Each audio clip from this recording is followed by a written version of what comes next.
21st September 2025. The world celebrates. Britain, Canada, and Australia have officially recognized the State of Palestine. The headlines read like victory. Many are shouting that it's justice for Palestine. But hold on a second.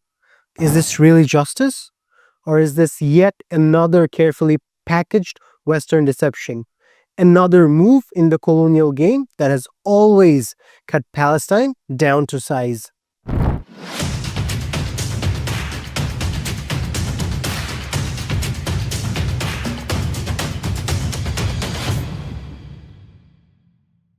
We have to slow down and look at history. UN Resolution 181 in 1947, the so-called Partition Plan. At that time, the so-called Israelis were only 33% of the population, owning barely 7% of the land. Yet somehow, they were gifted 56%.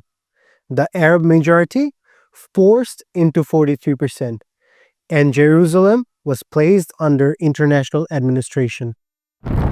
Then, in 1948, the Nakba, Zionist militias unleashed terror, expelling hundreds and thousands and seizing 78% of the land. Palestinians were pushed into exile, reduced to 22%. And in 1967, Israel occupied even the remainder, the West Bank, Gaza, and East Jerusalem. So when Western leaders speak today of a Palestinian state, they don't speak of historic Palestine. They're talking about a broken fragment, a sliver of the land that was stolen. And now, these Western governments celebrate recognition. But recognition of what? Of the 1967 borders, in which Israel keeps 78% and the Palestinians get only 22%. So do you think this is independence? No. This is legitimization of the Nakba itself. We really gotta ask this question. What kind of Palestine does the West envision? A Palestine without an army. A Palestine with only police, trained and supervised by outsiders. Borders monitored jointly with Israel. Intelligence sharing designed to hunt down resistance. And above all, no independent government, no resistance, and no self-defense. This is not liberation. This is a caged pseudo-state, a Palestinian authority on life support, dependent on Israel and the West. That is their plan. Even the West admits it. This is not about justice. It's about neutralizing resistance and protecting Israel. And here's the proof. When they talk of recognition, they never mention 1948. They never mention the right of return.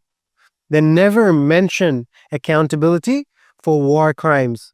Their silence is louder than their actions. And notice what's at the core of every deal.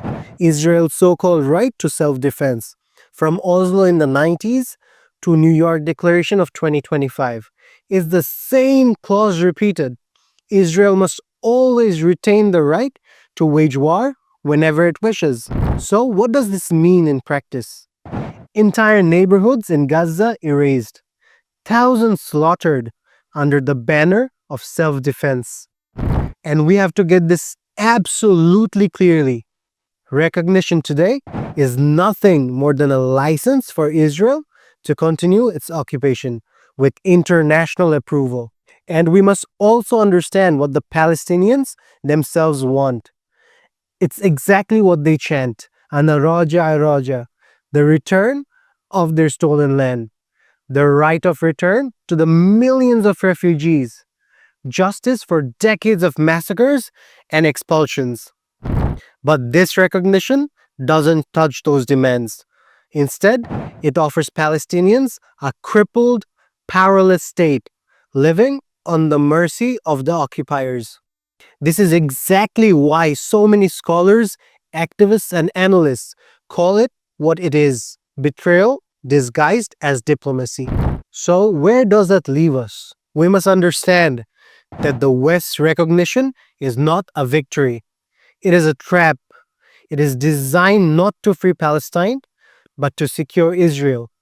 And yet, history teaches us one truth: injustice never lasts. For over 70 years, Palestinians have carried the dream of return, of justice, and of freedom. That dream cannot be erased by Western declarations. It cannot be buried under UN resolutions. History belongs not to the occupiers, but to those who resist.